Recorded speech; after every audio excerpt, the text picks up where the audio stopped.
MW kami,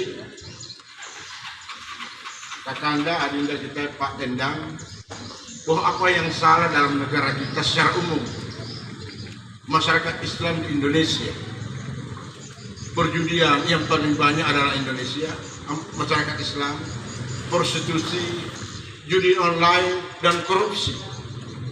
Kalau statistik memang benar, pasti banyak umat Islam.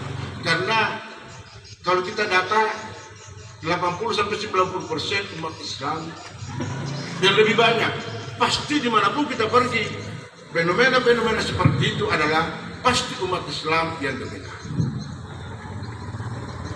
Karena topik kita ini Ramadan, banyak hal, salatnya, puasanya, nuzul Qurannya, zakatnya, termasuk yang harus dibahas, yang harus kita cerita-cerita di tempat ini.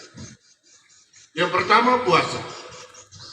Berbicara puasa, mungkin tidak perlu kita diskusi atau cerita-cerita tentang puasa, karena mulai kita dari SD, TK sudah diajari tentang syarat sahnya puasa dan yang membatalkan puasa.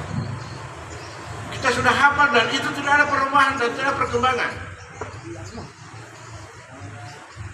Pertanyaannya, kalau seperti itu, berarti semua kita ini yang telah melaksanakan puasa, menahan lapar dan minum dan menjaga yang membatalkan puasa, semua lulus dan kita masuk surga.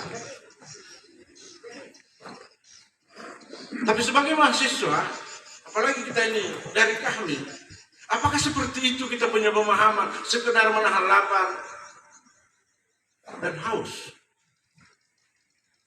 Kalau sekedar menahan lapar dan haus era sekarang, 1 biji pil kita telan, 1 minggu kita tidak lapar.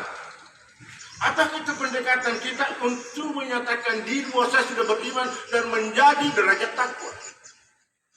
Apakah itu pendekatannya? Sepertinya dalam pandangan kita tidak seperti itu.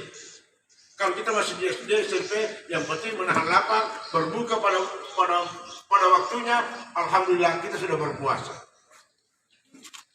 Selanjutnya teman-teman, saudara-saudara,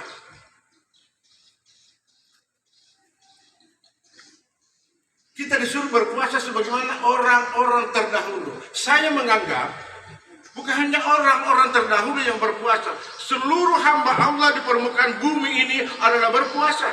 Tumbuhan, hewan, manusia, semua berpuasa. Kalau kita analisa seperti itu, betapa lebih rendahnya kualitas puasa kita ketimbang mereka. Baru kita mau sombong menyatakan bahwa saya ini sudah derajat takwa, cari-cari yang lain. Kalau itu kita punya dasar. Coba kita lihat. Masih terselip dulu.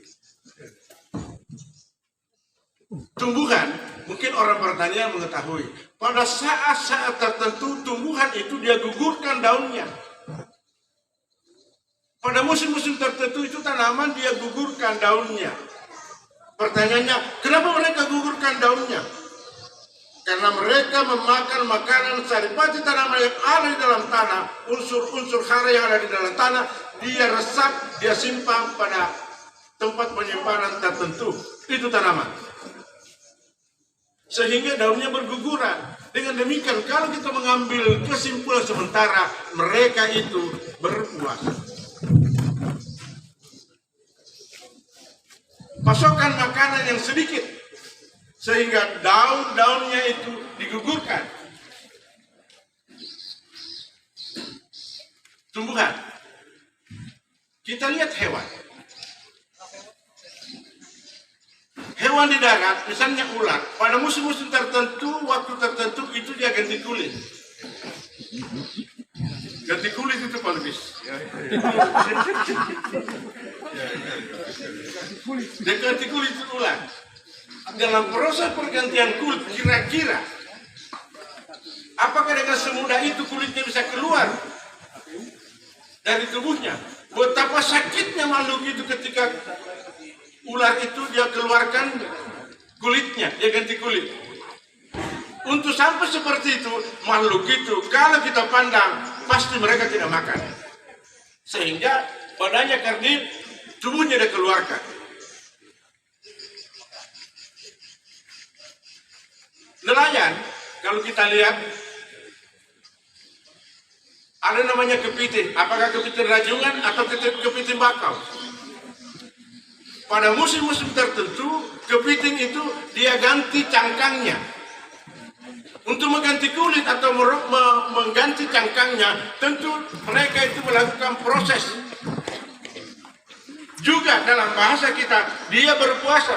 Karena untuk membuka tubuhnya itu dari cangkangnya, itu bukan sesuatu yang gampang. Dan setelah mereka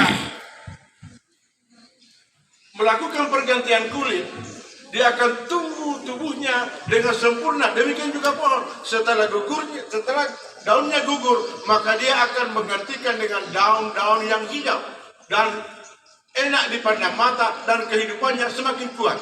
Makanya Rasulullah SAW menyampaikan, sumu tasihu, berpuasalah engkau agar kau sehat. Sumu tasihu, berpuasalah engkau agar engkau sehat. Selanjutnya Bapak Ibu sekalian, rekan-rekan, kalau kita lihat elang, tidak ada yang tidak tahu elang. Itu elang, harapan hidupnya hanya 30 tahun. Harapan hidupnya itu elang hanya 30 tahun. Tetapi dalam waktu-waktu tertentu, pada umur tertentu, elang itu tidak naik ke atas, tapi dia turun di batu. Dia cari karang untuk dia patokkan Paru. paruhnya itu di batu. Pondo.